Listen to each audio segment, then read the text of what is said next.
Welcome back to another episode of the Players Corners. Today's guest comes from Pennsylvania, where she competed for Wilson High School before continuing her collegiate career at American University. Along with being a rockin' net, she's also a very talented singer. Everyone, please join us in welcoming Bryn Underwood to the pod. Hi, happy to be here. Thanks for having me. Alrighty, so we are going to start with everybody's favorite segment, the fan questions. We got lots of questions from little goalkeepers today, so we'll jump right in.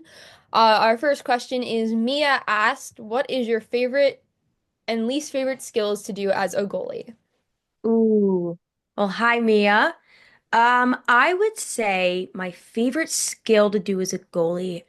I particularly really like a stick sweep in a penalty shootout. It makes me feel like really smart inside.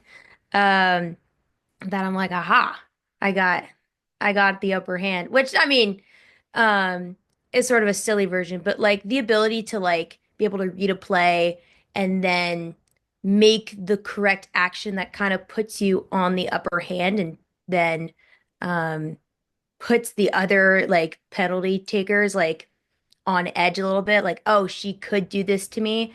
It's kind of a nice little thing in my wheelhouse that I like to pull out most shootouts. Um, I'd say my least favorite is you know what? I have been I have struggled with logs for such a long time. I wouldn't say I necessarily like hate it, but I cannot stand practicing them when we do corner work. And because you just are falling and falling and falling, doing reps and reps and reps of corners. And even when I try to switch it up, I maybe standing up at one point or maybe not doing it every time, it is just such a pain to keep working on every single time we do corners, which is at least twice a week when we're in season. Do I think it's been super helpful and do I not regret learning it? Absolutely. I think it's so important for the collegiate game, especially because not everyone's drag flicking at the moment. We have some really great hitters on corners, but it was such a pain to learn, and I still cannot stand working on them at practice. All right, I might say this name wrong. My apologies in advance. If you watch this, you know that I'm terrible with names. Um, Kaylin asked if you have any tips for a goalkeeper that's trying to get better. Oh, that's a great question. Um, my My like philosophy as both a goalie and a goalie coach, especially as a goalie coach, is your basics are always the most important. Um, Growing up, I always wanted to do like the flashy save. I wanted to learn the dives 2 weeks into becoming a goalie, and I had a coach that was like, "No, you have to actually know how to kick the ball before you can do all this other stuff." And I was like, "Well, that sounds ridiculous," but it's obviously not. Um, and I think being able to go back and make sure that you're really doing the fundamentals well and taking a hard look at yourself every time I'm going to kick. Is my weight balanced? Am I pushing forward through the ball? Am I meeting the ball in front of me? Am I keeping my hands up and letting them guide me through my clearing motion? All of those small things to continue working on the most basic skills will completely change your capabilities when it comes to learning the more difficult, more technical skills later on. So keep working on your basics. Kicking is boring. Doing the side shuffles is boring, but it makes learning everything else so much easier, so much more fun. Yeah. And I think this also goes for field players as well. Basics are so important in the game. You need to make sure you're practicing them as much as no one wants to. Mm-hmm. You know, I actually became one of the reasons I became a goalie was because I couldn't stand working on poles and touches at practice. I was like, this is terrible. You know who doesn't have to do these? The goalies. I mean, I was wrong. I actually have to do a lot of very small footwork and little things like that that are adjacent, but I couldn't. That was a part of my lore. I couldn't stand learning how to do poles on each each foot at a youth field hockey practice. You know what? Fair enough.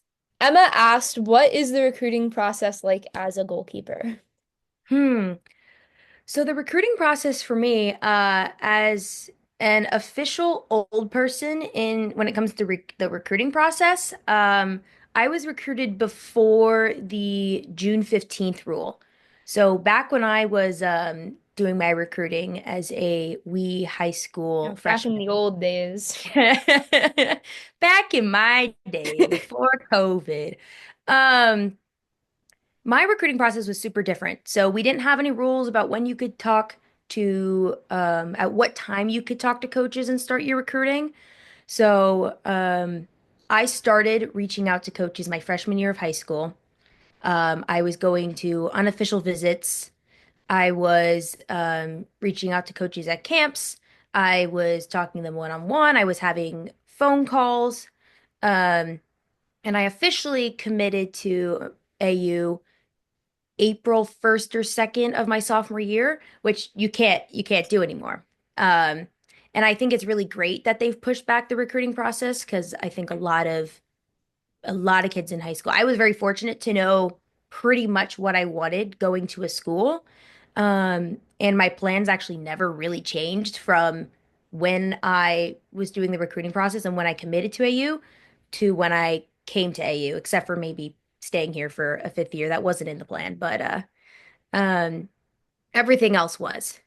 So I really like that the June 15th rule is in because I think once you're going into your junior year, you start to get a good idea for what you want out of a school, what you want out of academics, what type of a degree you're looking for. You've gone to some camps, you know how some coaches act, you know what you want in a team, at least for the most part. Um, for recruiting, I would say, and this doesn't go for every school, but a lot of schools look to have 2 to 3 goalkeepers. So make sure that you're looking at schools that would theoretically need a goalkeeper within your year.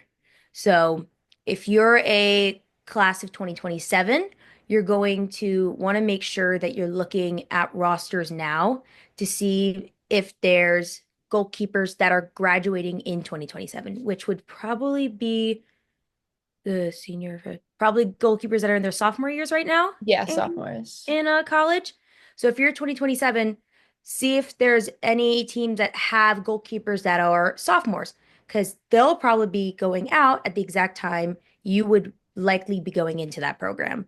Um, Look for programs that have two, as you're going, if you're going a little bit further into the recruiting process, look for goalies for schools that only have 2 goalies. Just make sure you're looking at the numbers. And also, coaches will be honest with you. They will tell you, hey, we are not looking for a goalkeeper in the class of 2027. Um, so you might want to start looking elsewhere. Keep your options open.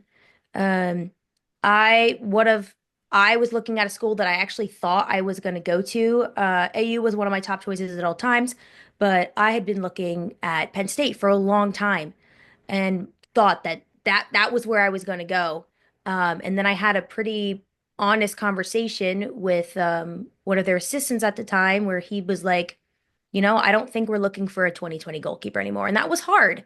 But at least I had other schools in mind that I still was being heavily recruited by. I was reaching out to them. I was continuing to talk because that school didn't work out, even though I thought I was going to go there. And in the end, I actually think that wasn't where I was meant to be. But making sure you always have other options and being flexible. Caroline asked, what's your favorite part about American? Well, hi, Caroline.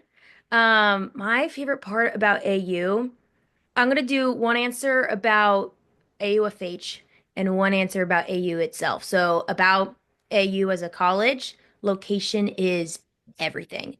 It is so nice that we're in DC, but we're not like smack in the downtown of DC. So there's like George Washington University that like doesn't even have a campus because they're so far downtown.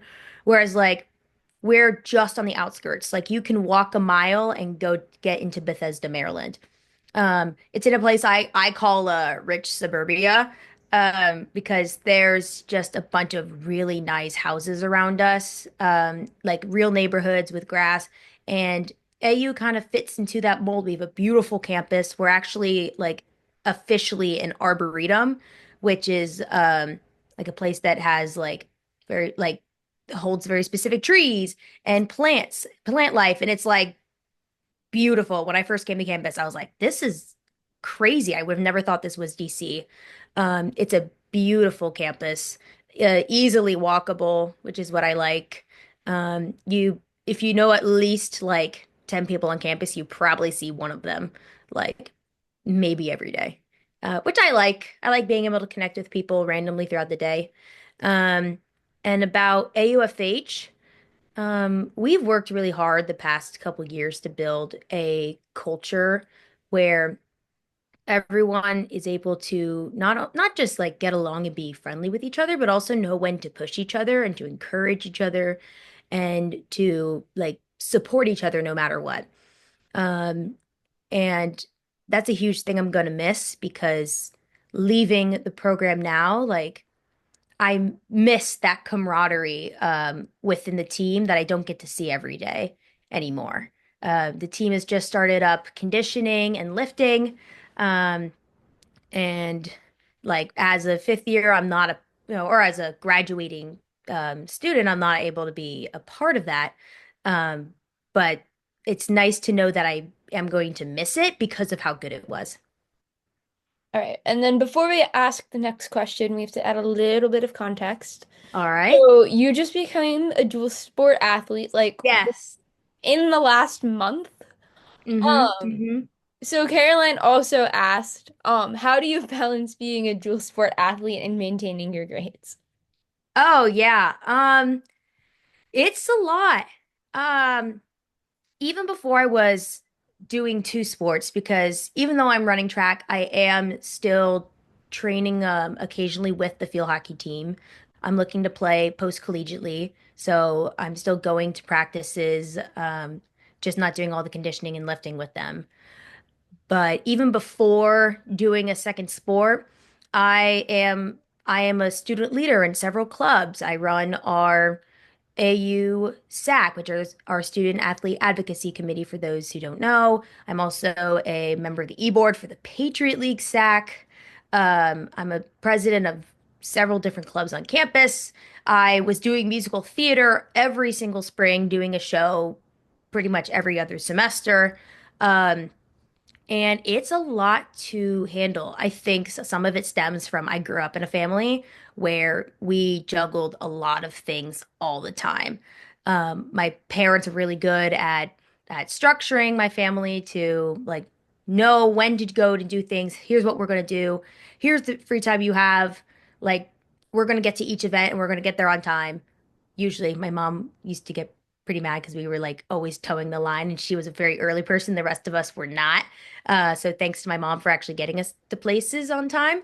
Um, so I always grew up like that, but it's also I keep a very extensive Google Calendar. I'm not a big physical calendar person. Uh, and but you have to have some sort of space where you can organize your day, your week, your month, your year. I like Google Calendar because it sends me reminders like, hey, remember that meeting you forgot about? It's happening now. And you're like, oh, great. I got to go run to do that. Um, and it keeps me on top of things. And I would not be able to juggle everything I do without keeping myself organized, having a calendar. Um, and also, it's just about being flexible. One thing I had to learn going into college, I was not a very flexible person. I still struggle with it a little bit because I like everything being exactly the way I said it was going to go. And if something doesn't go right, then I'm like panicking. And when you do as many things as I've ended up doing, uh, not everything's going to go the way that you want. So I've had to learn to kind of roll with the punches and be like, all right, that's happening at that time and conflicts with my other thing I was going to do. Who can I communicate with to make sure that I can reschedule? I can have someone cover for me, all that jazz. But yeah, I've also have two, when it comes to doing two sports, I have two groups of coaches that are both very supportive of me and also very support of each other's programs. We're an athletic department that is quite close-knit. Everyone seems to get along really well. So my coaches have done an excellent job with making sure that I can play field hockey and run track and not be burnt out, and also just have what's been a really good experience so far. All right, so that concludes our fan questions. Not too Oh bad. man. So now we're gonna move into the actual questions, and we're gonna start with everybody's least favorite question. Can you describe yourself without mentioning field hockey?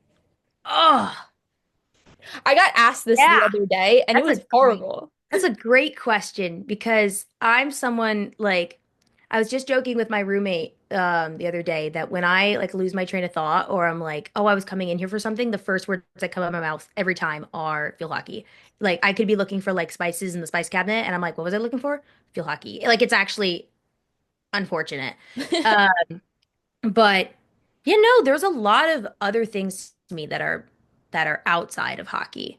Um, First off, I'm a Christian. I'm a very strong believer. The first thing that always comes first to me is my faith, and I think it's something that has propelled me to be a better person, to strive for greatness, to be attentive to things, um, and just to live my life with joy no matter what happens.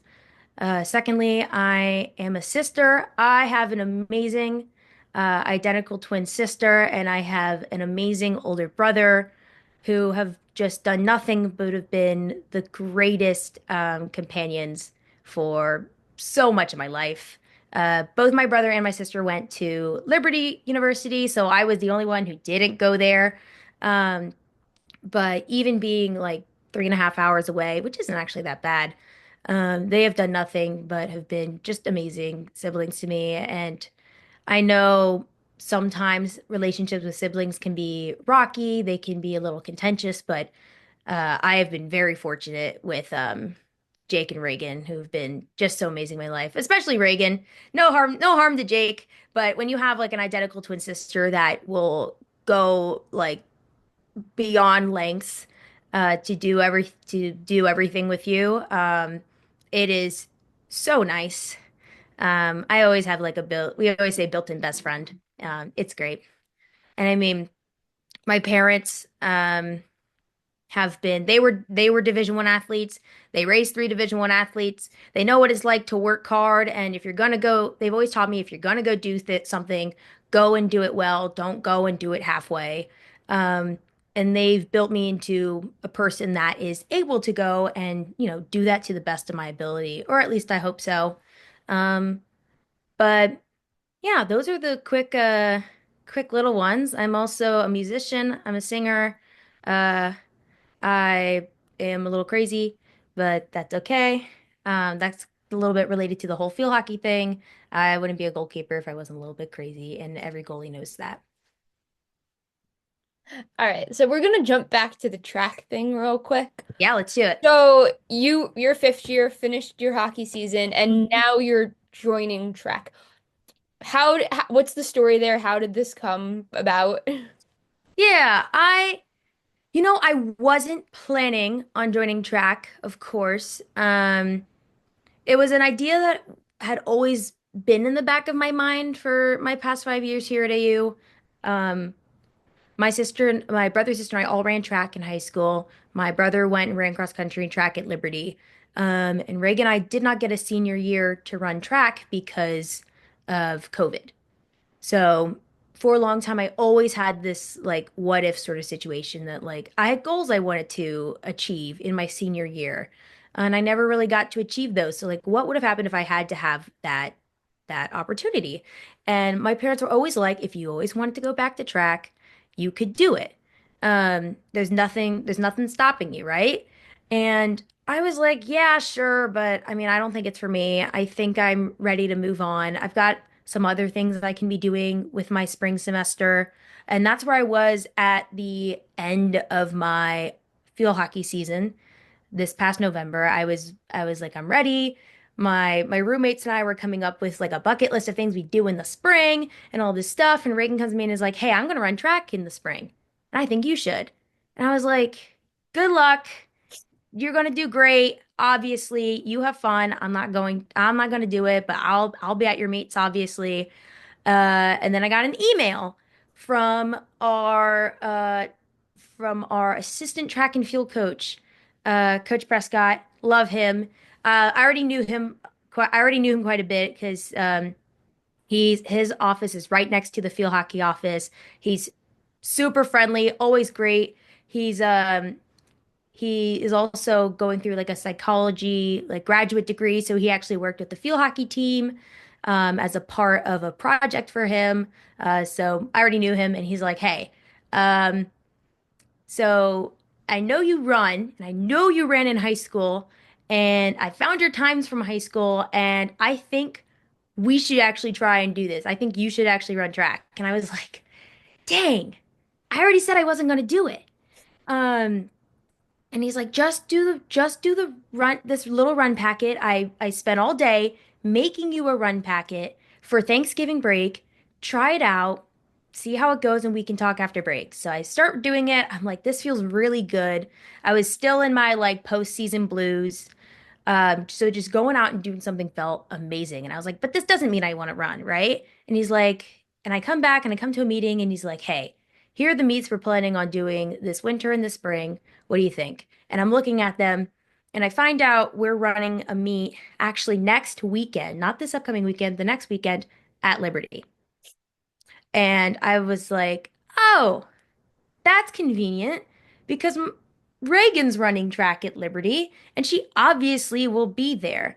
So I just was like, it's too much of a good coincidence to pass up that I could basically run with Reagan one more time for my fifth year. And that was actually kind of like, the like last little bit for me to say, you know what? I'm going to commit to this. Let's go do it. And it's been really great. I have a great team. Everyone's so nice. Everyone's supportive. The coaches have gone above and beyond to make me feel comfortable, to set me up to transition from essentially not running all fall, or if you want to consider like very, a little bit of a 16-meter jog, a run, to running miles and miles. I think I'm going about 35 miles a week, which isn't actually too bad. Not too long, but it's a lot longer than what I was doing just about 3 months ago. So I've been very blessed so far with how the season's been going, how everyone's treated me, and I'm looking forward to seeing what continues from it. All right, so we're going to jump back to freshman year of college. You got the wonderful fate of also being a pandemic senior freshman. Mm-hmm. And you got to play in that weird abbreviated spring season. Ugh. How do you think having the spring season changed your adjustment to college hockey? One thing that was really nice about going to AU and not having to start the fall season immediately, as much as COVID ultimately was a bummer, was I uh both me and a teammate of mine, we both had stress fractures going into fall 2020. So we actually wanted to be close to campus so we could do rehab with our trainer, but also just to meet the team. Like we were like we aren't gonna wait a whole nother 3 months to try and bond or try and play hockey with these people. So we ended up moving into an apartment complex a mile off of campus. It ended up being an amazing blessing for us because it was a 3 minute walk from our seniors who lived in a little house nearby. Um, and it meant that we got to hang out with them. We got to meet the other girls who were still living on campus. Occasionally, we got to go play hockey off campus every once in a while. At the end of the fall semester, we got to do conditioning with the strength coach outside in masks, which is actually crazy to think about right now, that we were willingly going outside and Literally. running in full masks. But like at the time, can't blame any of us. Oh yeah. Um, Like you were just doing what you were told and you just wanted to be outside and just be with people. And so it was worth it in that sense. Um and the spring, um not a lot. The spring was pretty hard because there was so much in limbo. Like one person could get COVID and everything would fall apart. And it created a lot of tension, probably within other teams too. Created a lot of tension within our team. Um, we only played 6 games. 3 of them were against Bucknell. So we only played 4 teams total. Yeah, 1, 2, 3. Yeah, we only played 4 teams total. At least I think. Bucknell. No, we only played 3 teams because we played Lafayette twice.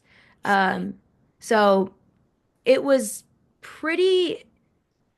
While it was really good for, getting my feet wet, feeling like what a college game is like, it definitely was hard and it was long. And it was a relief when we got to go and have sort of a mostly real field hockey season the next time. A lot of lessons were learned along the way. Our team had to figure out how we were going to move past a lot of the animosity that arose from the COVID season. Um, and you can't really blame them. Tensions were high. People were getting sick. People were dying. Um, and I think it just created a lot of negative tension that we really had to sort through. And it made us better going into the next season when we ultimately had a much better run, a Patriot League championship, um, and a lot of good things to come after that. Yeah, I think we played 8 games and we played Fairfield twice. Ugh, So like we got a bit of a longer season. We also had an out of conference game, which I don't wow. know how we pulled. We got Yeah. we played at Hofstra, which was really weird. But Interesting. our school, we were on campus in the fall. Like Oh, we weren't. we got shut down the first week of November, second week of November, we all Mm, got like kicked off of campus hmm. because our COVID cases were too high and there was like we had to quarantine in dorms. It was like a mess. Ooh. But we had practices every single day, like every day. We had normal practices, but they were Yeah. small groups. So like you could only Hmm. train within your group and like I mean everyone had masks on and stuff and Yeah. like we were conditioning in small groups, like on the softball field at because our we play at Yale. You know, like Mm-hmm. we have like we don't play on our own campus. We play 30 minutes away. Yeah. Yale is an Ivy. They didn't have any season in fall or spring. No. So we were playing like on our softball field in mass. It was very interesting. And then we also like the same issue we ran into with like if one player got COVID, everything got like shut down. And I remember I don't remember who we were playing, but we were playing a team and one of their players had tested positive Hmm. while we were like sitting on the bus. No. Oh, And awful. I think we wound up playing that game. I don't actually Huh. remember. I'm like 90% sure we played. But like we were sitting on the bus and they're like, "Oh, so and so from this team just tested positive." And we're like, "Okay, like what happens now?" Like Hmm. and it like the same thing with our team. I think we had a couple of players who like tested positive and at one point we were missing half of our team and we were like going and playing. And it created like this weird tension of like, okay, well, what do we do now? Out of my 4 years, that was our best, or my 3 years, that was our best season. Yeah. Even though it was the spring, the weird spring season, but that was we did our tournament. It was only first and second got to go to the tournament. We didn't do Wow. like a final four, a playoff or Yeah. anything. So it was just the top two teams. I think we were in third. Mm. So they got really pissed, and then we played a Fairfield senior night had gotten canceled because of COVID. So we Hmm. played Fairfield in a friendly for their senior night that we lost 5-0. Um and all of our seniors decided because it was after like our season was supposed to end, our seniors decided not to play in it. Mm. So then it was like, well, we're playing their senior night with no seniors, Yeah. which like it just created a lot of like confusion and tension that I feel like was looking back at it, like it feels so unnecessary, but at the Hmm. same time, like no one knew what was gonna happen. I Yeah. mean, me and one of my teammates had a Google spreadsheet in this this summer before where we would cross off the teams as as their seasons got canceled and like Yeah. literally we were like going down. It was like it was only the ACC playing. Yeah. I think every team probably went through some sort of trial with their teammates throughout that time. It was just, super, super tense. Yeah. So, going back to you mentioned before that you have a twin sister. Yes. Um, so you guys wound up at different universities, which I don't know the exact statistic, but I feel like a lot of siblings wind up playing on the same teams. Mhm. So, when you were going through the recruiting process, did the two of you consider playing at the same university, or was that like not really something you guys considered? So Liberty was my second choice, actually, which is ironic considering how different you could possibly get between AU and Liberty, and the fact that those are my last two choices is kind of crazy. Oh, there we go. Um, So yeah, I I had a very high shot of going to Liberty. Reagan, we always said like you could have put money that she was going to Liberty from the start. Like she looked at plenty of other schools. She actually had more schools on her radar than I did, which makes sense because she's a field player. Um, but she was looking at a lot of different schools for a while, and I think all of us behind the scenes were like, yeah, she's gonna go to Liberty. That's pretty obvious. And even before like I think she knew, we all were like, yeah, she's gonna go there. Um, because Liberty was just a really good fit for her and what she wanted in a school and what she wanted in a field hockey program. Um, and I think she'd say that too. And we had talked about at the start of the recruiting process, we said it's a win-win if we go to the same school or if we don't. If we go to the same school, yes, amazing, cool beans. I get to play with Reagan still. We at least like each other enough. Just kidding. But Reagan and I get along totally well. We're great teammates to each other. It'll be a fun experience if we're together. Um, but we grew up always being the Underwood twins. You go somewhere, and if you invite Bryn, you invite Reagan. And if you're somewhere, you always heard, okay, so which one's which, or it's the Underwood twins. And that's an identity that, while we were totally comfortable with, um, was something that we'd already lived with for a very long time. And there was sort of this interest in, like, could I be Bryn Underwood somewhere else? Could I develop my own identity as a person outside of just being an Underwood twin? Um, and so if we were to go to different schools, then we would get to be those individual personalities while we were there. And that doesn't mean that we're still, I still don't mention every other second that I've got a twin who plays at Liberty, because I do and I'm very proud of that. It honestly makes it the fact that Reagan's not here at Liberty actually like allows me to get to boast about her a little bit more. Like if everyone just knew Reagan went to AU with me, then it's not as exciting. But if I get to go up to everyone I see and go, yeah, and I have a twin sister who goes to Liberty and she plays field hockey too, and she also runs track, then it's like I love talking about Reagan. Um, so it actually makes being a twin a little bit more exciting for me sometimes. But yeah, no, we'd said before that we wouldn't allow each other's decisions to affect where we went to school. Um, and it came and when it came to Liberty and AU, it didn't come down to Reagan at all. It mostly came down to my personal decision as to which school I felt fit me the most academically, and also where location wise did I want to be for the next 4 years? And AU ended up just being that decision. I still get to, it's still fun when I get to go visit Reagan on campus. I get to see all our friends. I get to parade around and be like the token twin for a day. It's pretty great. Um, so it's been nice. I get to have my own identity, and it honestly makes being a twin actually like a little, a little bit more fun in a way that I hadn't thought of before. Yeah. And you also always have an icebreaker for the start of the semester. Yeah, always, always. I got an easy out. Yeah. All right. So you guys got to face each other in what we deemed the Battle of the Underwoods back in 2023. Hmm. What was it like for you to be able to play against your sister, and who were your parents rooting for? Haha. Uh, so Greg and I had been begging for a long time for our coaches to schedule a game with each other. Um, I think Nikki, for those that don't know, Liberty coach, Reagan's coach, and then my coach is Steve.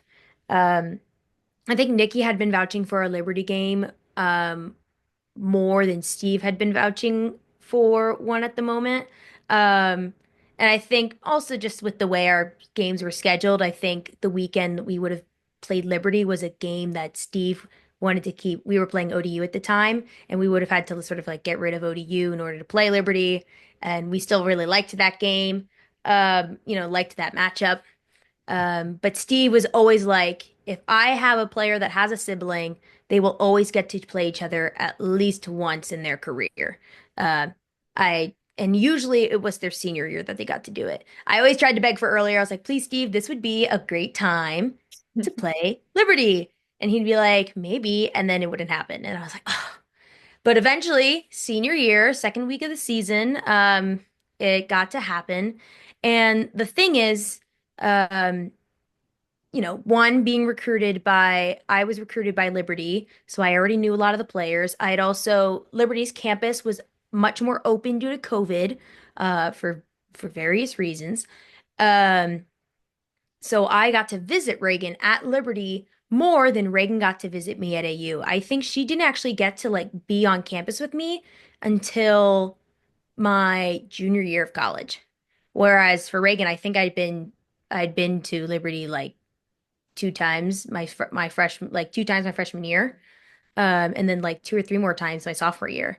So I knew her teammates really well. I was friends with a lot of them, and so it was really nice to go to Liberty and get to see all of them. And it was kind of just like a big reunion.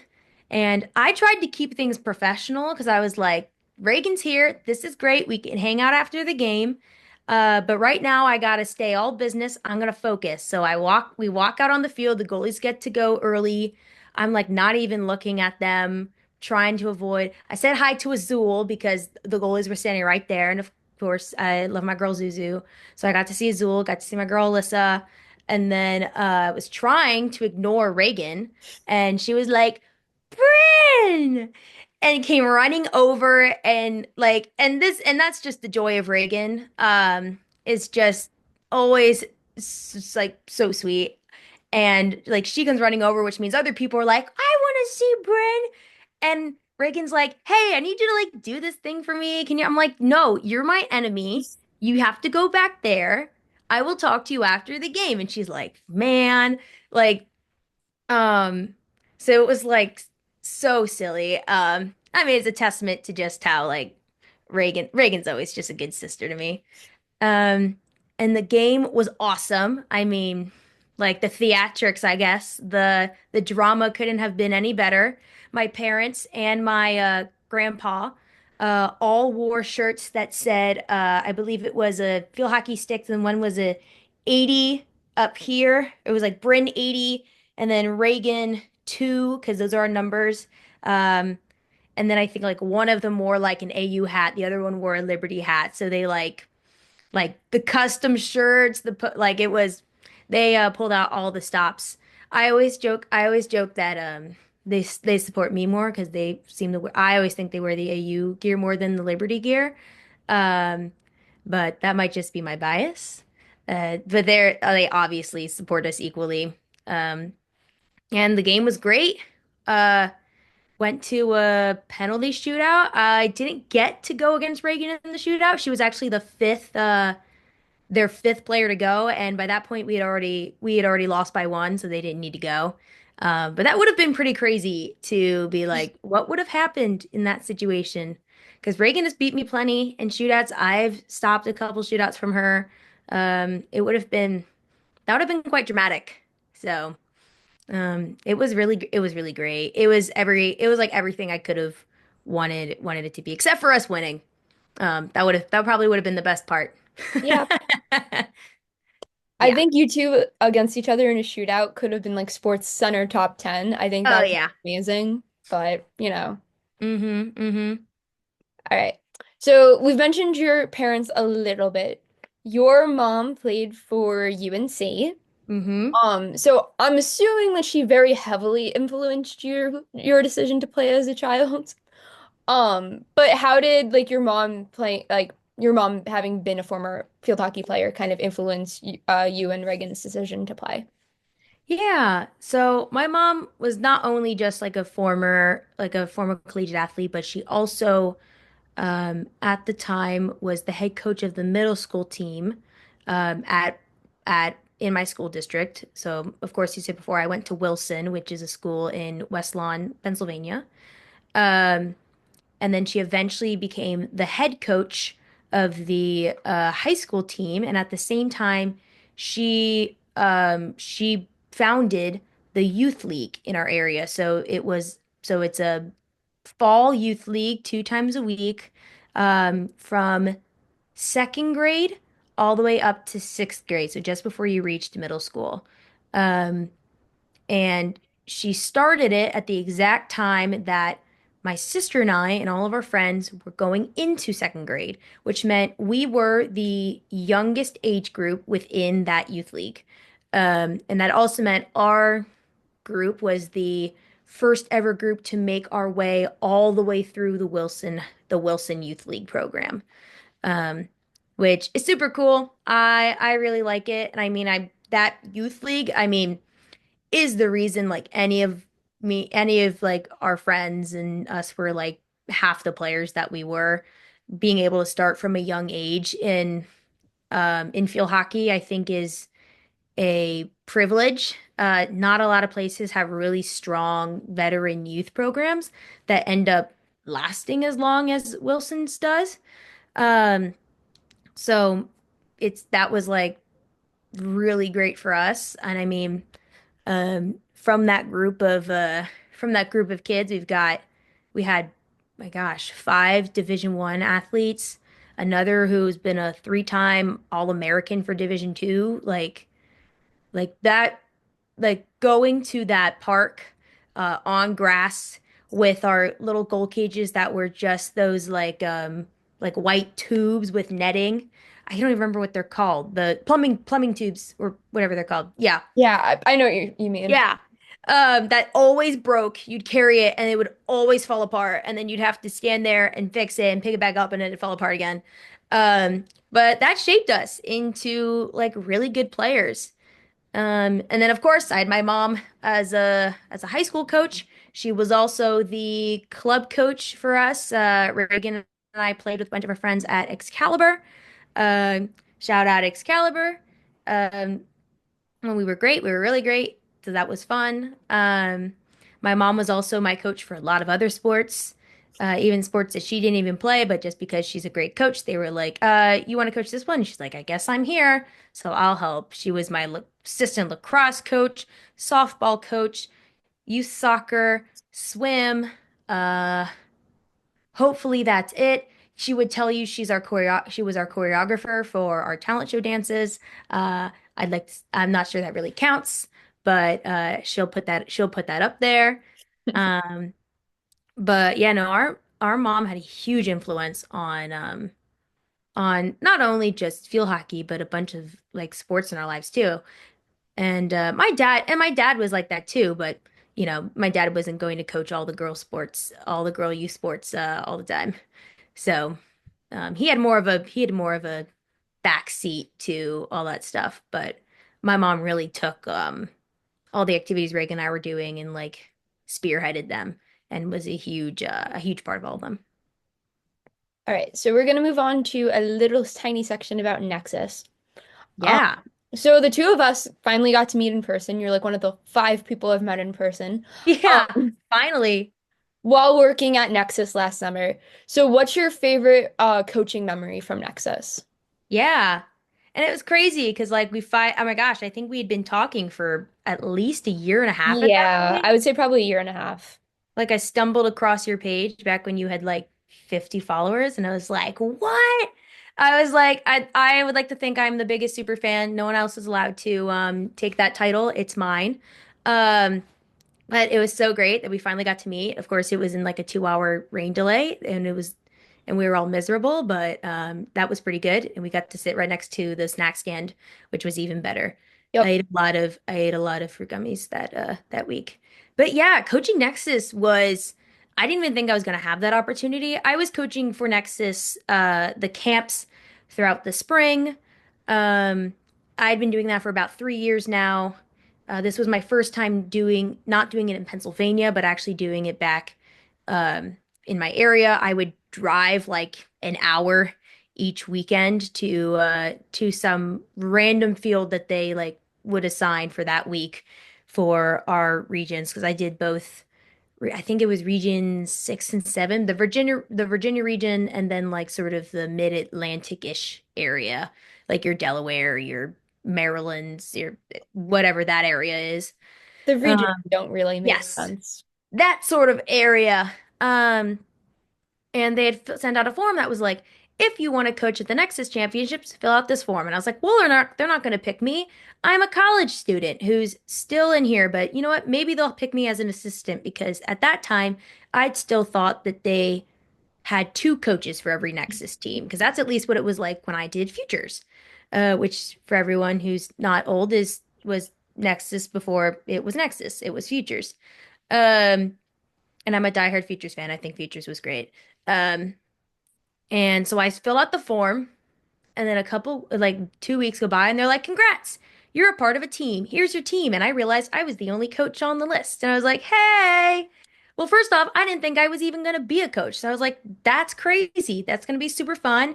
I'm excited to learn from the head coach, me. Uh-oh. And they're like, yep, you are going to be leading the charge with these 15, 12, and 13-year-olds. And I was like, oh, great. I've coached before. I've coached for about, my gosh, at this point, like upwards of 12 years. I think that's the right number. No, that's a little bit too much, like about 9 or 10. Um, and I've coached a lot, but I've never coached a team. I've been on the sideline, I've coached the goalies, I've assisted at youth clinics that my mom runs, but I have never fully coached an entire team. I've never had to come up with a subbing pattern, never had to come up with a game plan, a structure of like a three, four. I've never had to come up with corners. Um, and fortunately, again, having my fantastic head coach mom, who not only was, coach for years, but also ran a Nexus site too, thank goodness, was like, all right, here's what you're going to need. So we spent the 2 weeks before Nexus actually coming up with a plan of like, how am I going to get through this? And she had a lot more faith in me than I did. And she was right. It was not a train wreck as I thought it was going to be. It ended up being actually like a really great experience. Um, I had a lot of coaches around me at Nexus who were great, super supportive. The staff at Nexus, were awesome. I was already going to be there because I was helping out with commentating for the championship games, and the fact that I was already there coaching um, was just even more convenient. We were Team Mexico City, go Team Mexico City. I had a group of kids that were nothing but the sweetest. They were funny. They were willing to work hard and go out and have fun. Um, I threw like every kid was like, I'm a midfielder, but only like left mid. And I was like, well, you're gonna play right back because I have no one who wants to do that, you know? And not like I had a girl who had filled out her form saying she was a back, and I found out like 2 days into Nexus that she was like, hey, so I'm actually a forward. And I was like, well, you wrote on your forms that you were a back. And I had her playing at center back and she was doing quite well. And she was like, yeah, I messed up. Can I play forward tomorrow? And I was like, sure, kid. And she was great. All the kids know, like, the kids were so respectful. The parents were nothing but supportive. It really was what really was an amazing time. And what I loved the most was that the kids got along, and hopefully they learned something from the experience. They actually kicked me off the group chat. We had a group chat where I would send them videos of like tactics and skill sets that I wanted them to work on for the next game. And at the end of the camp, they're like, Bryn, we all want to keep talking, but we don't want you in it. And I was like, wow. Dang. Sounds, wow, I get it. I get it. I'm not cool like all you 12-year-olds are. But it actually made me really proud that these kids still wanted to continue connecting with each other after Nexus because they just had such a positive experience with each other. Um, I was actually just looking back at those photos literally last night, really fondly of just what a wonderful experience it was to be able to like build into the younger generation of players, even in a position where I had never been in that sort of situation before, having to coach an entire team by myself. Um, and it really was just such a positive experience for me. Long. It was a long to because I ended up being there for the rest of Nexus 2. I worked all of the scoreboards, And lots of everything in and out, rain delays. all the rain delays. Oh, unbelievable. But honestly, it was worth it. It was such a great 2 weeks. And you know what? I'd do it again. So that's pretty great. Yeah. All right. So you participated in Futures that is Mhm. now semi-Nexus. They kind of changed it, I think. Yeah. And now you participate in 21s for Nexus. Yeah. How do you think the program has helped you as a player? Um, I would say futures from the start, it allowed me to be in a community of goalkeepers that all wanted really similar things to me. I was really fortunate. My first year futures, I was at the Lenko Field House, which was now owned by Spooky Nook. Um, but it was the same year all of the USA players were still at Spooky Nook training, and they coached at our location. So at a random site for futures, my goalie coach was Jackie Briggs, who was the national team goalkeeper at the time. Um, and like what fortune it was to be able to learn from her my first ever futures, my first ever time out at futures. And I was a U14 at the time. I was 13.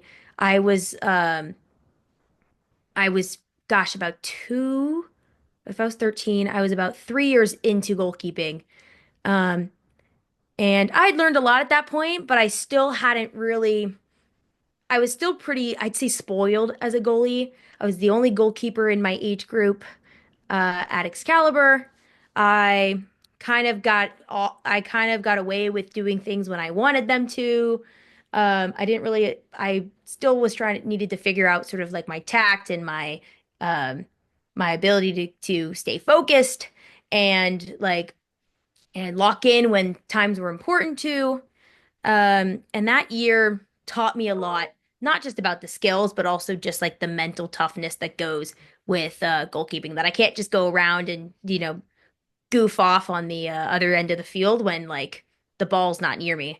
Because then I would learn a really hard lesson when the ball came back and I wasn't ready for it. Um, and then I was really fortunate. I was an alternate that year for oh my gosh, National Futures Championship, which meant I got to go to the level one site the next year at Spooky Nook with the Penn State goalie coach at the time, Stuart Smith.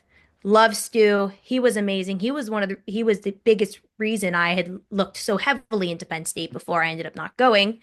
Um, and he put a lot of he put a lot of time into all the goalies, but he really um made me a better goalie and also like fed into like my energy and my joy as a goalkeeper too.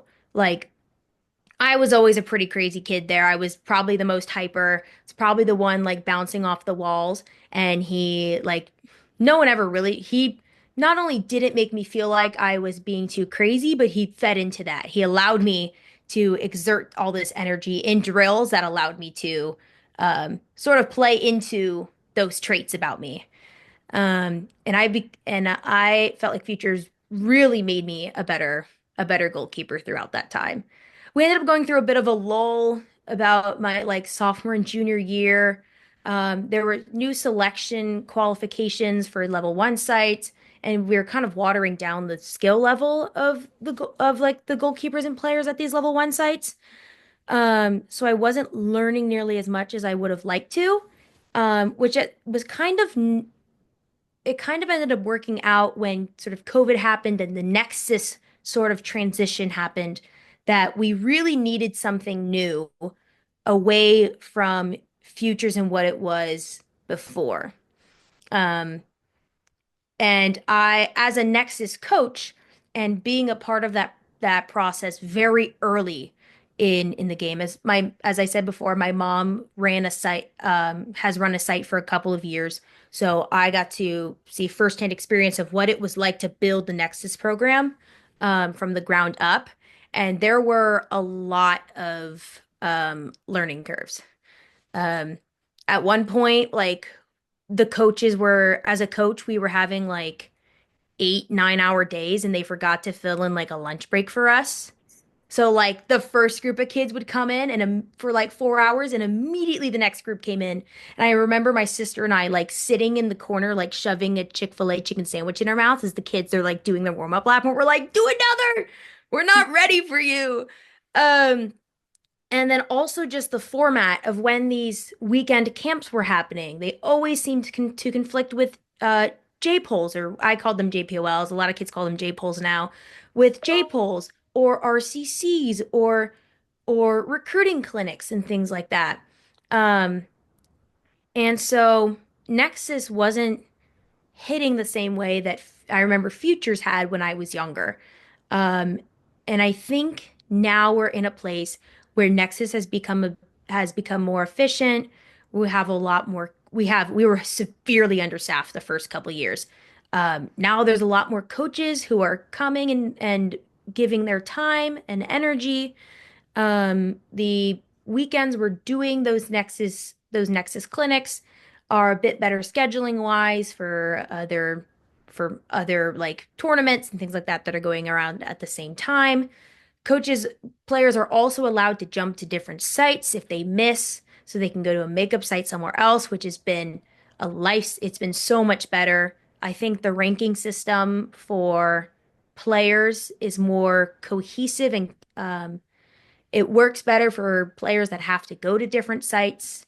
I think it's a pretty good ranking system. I think we're in a place now where NEXUS is finding its footing and it's in a place where I think can be pretty similar to the impact that Futures had when I was younger. Um, so that's more on the coaching side, just because NEXUS to me is a I'm seeing NEXUS as a coach now more than a player. But I do enjoy my little my high performance camps in May.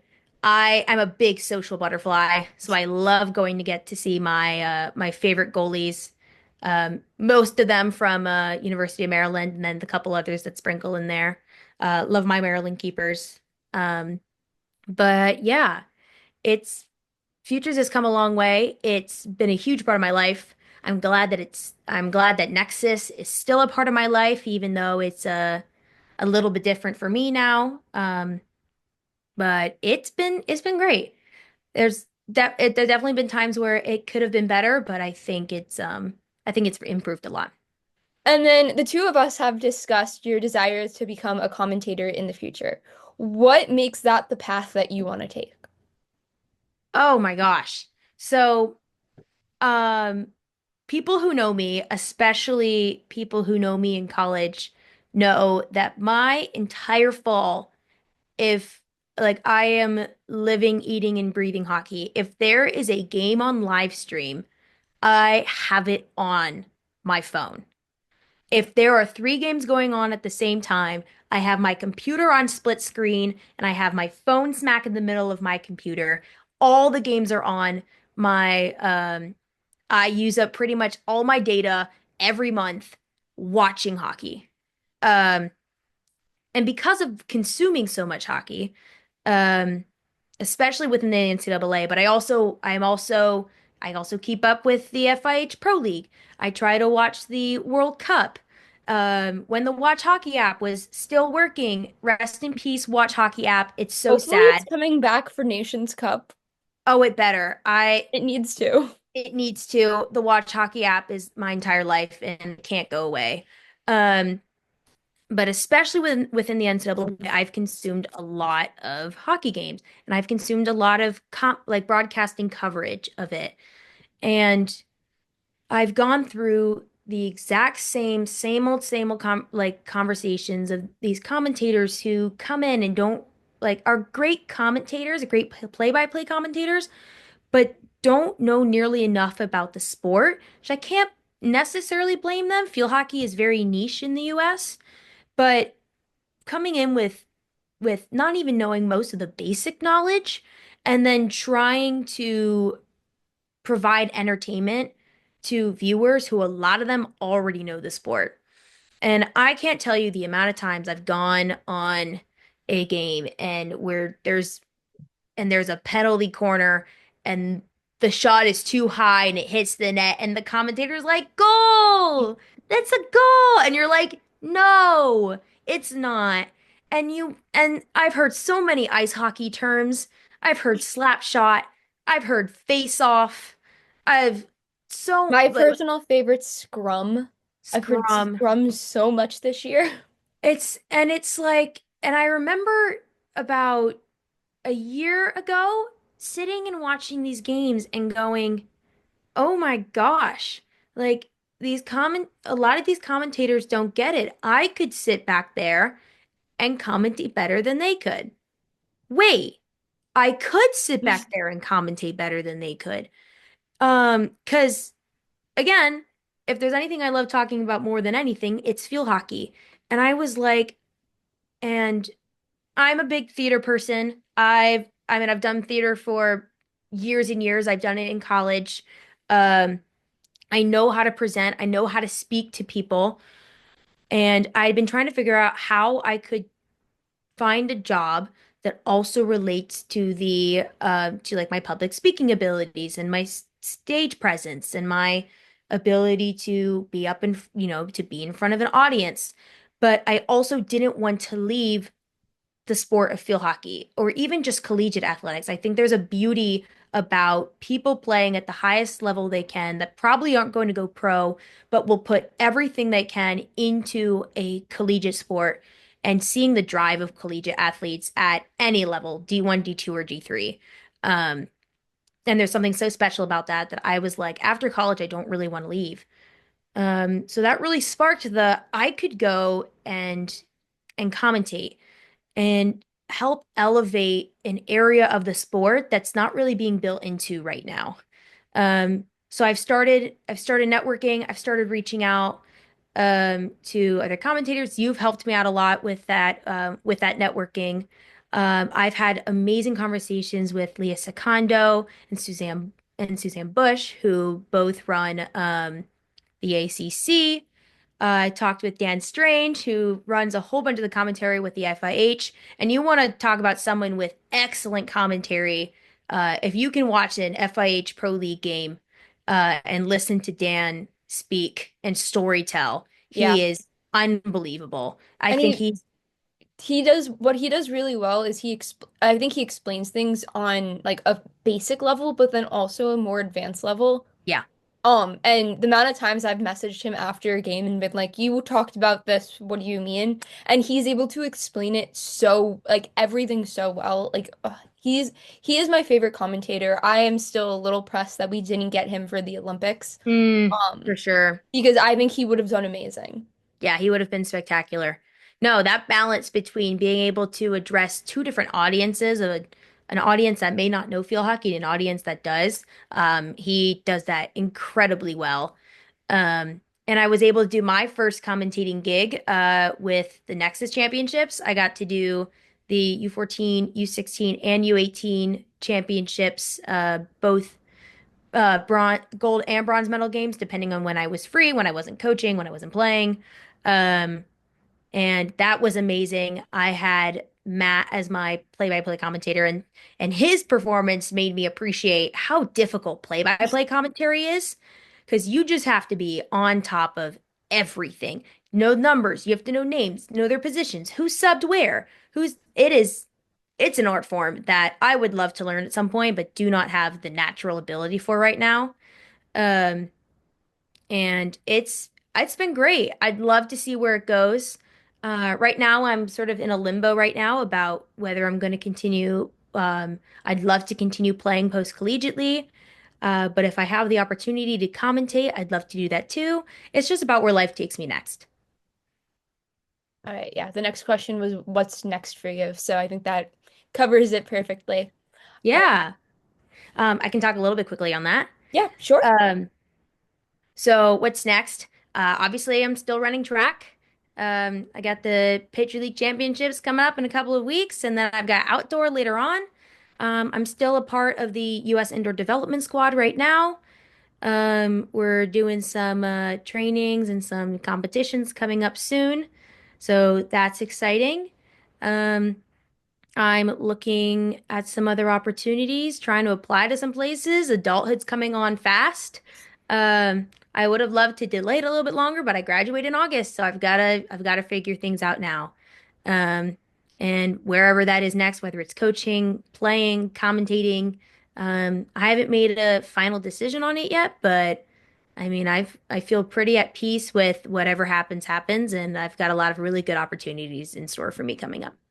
It is time for the fun questions, even though all questions have been fun. So our first question is, since you're from Pennsylvania, Wawa or Sheets? Wawa, easily. That's a not even close. Favorite field you've ever played on? Oof. Um, oh, that's a tough question now. I like AU's field. That's like a biased question, but I think our field holds pretty well. Do you have any game day superstitions? I listen to the exact same song um leaving the locker room. I also spend about 20 minutes to myself sitting outside the locker room doing a self meditation through music that I'm very intentional about my lyrics.